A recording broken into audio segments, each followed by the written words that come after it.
Hello and welcome back. This is video number 2, and in this specific video we're going to show you a bird's eye view of how Facebook retargeting works.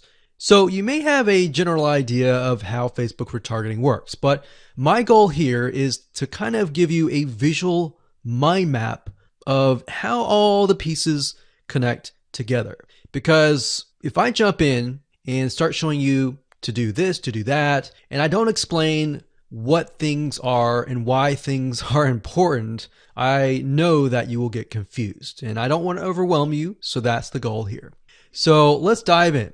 Obviously, this is going to be the visitor, and the visitor comes to a website, a landing page, whatever page that you want. Let's say that it is a blog post, and it could be a specific blog post.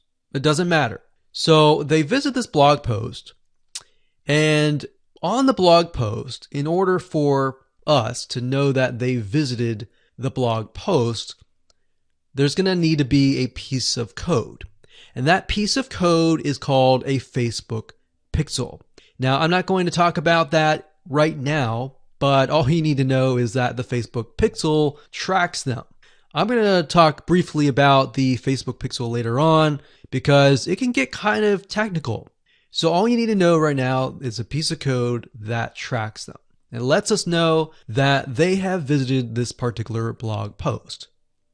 Now, bear in mind that if you want to learn how to set things up with different scenarios, what do you do with an opt-in page? Or what do you do when you're trying to get somebody to fill out a form? Or what do you do when you're trying to sell a product? Well, I'm going to talk about different real-life examples in the next video. All right, so just keep that in mind. Let's just talk about the basics.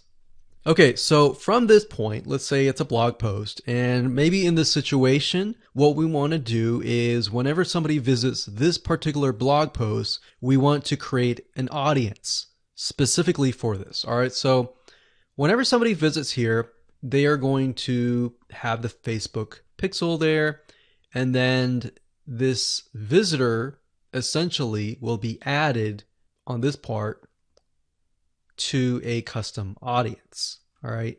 And don't worry, we're going to explain all of this later on. Now, this custom audience is going to allow us to say, okay, anybody who visits this page is now added to this audience here. Now, why do you need an audience? Well, you need an audience because when it comes to trying to put ads up, so let's put this up. Let's do a Facebook ad.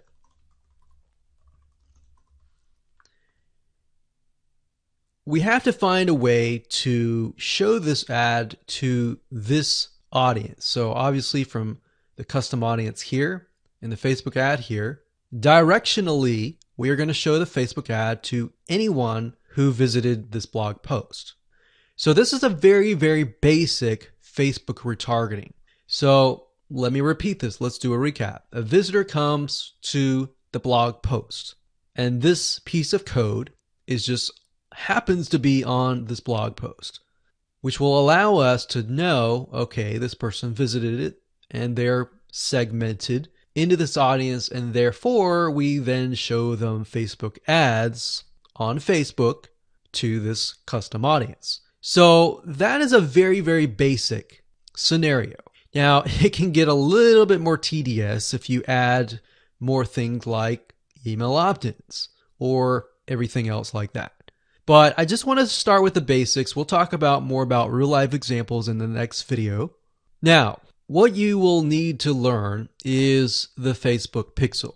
How to use it, how to set up different things like triggers, different ways to work with variables. And the Facebook pixel is just more than a piece of code. It can track when somebody visits a page. It can track when somebody buys a product. It can track when somebody opts in. So in other words, if you want to know if a conversion happened, then you will need the Facebook pixel again.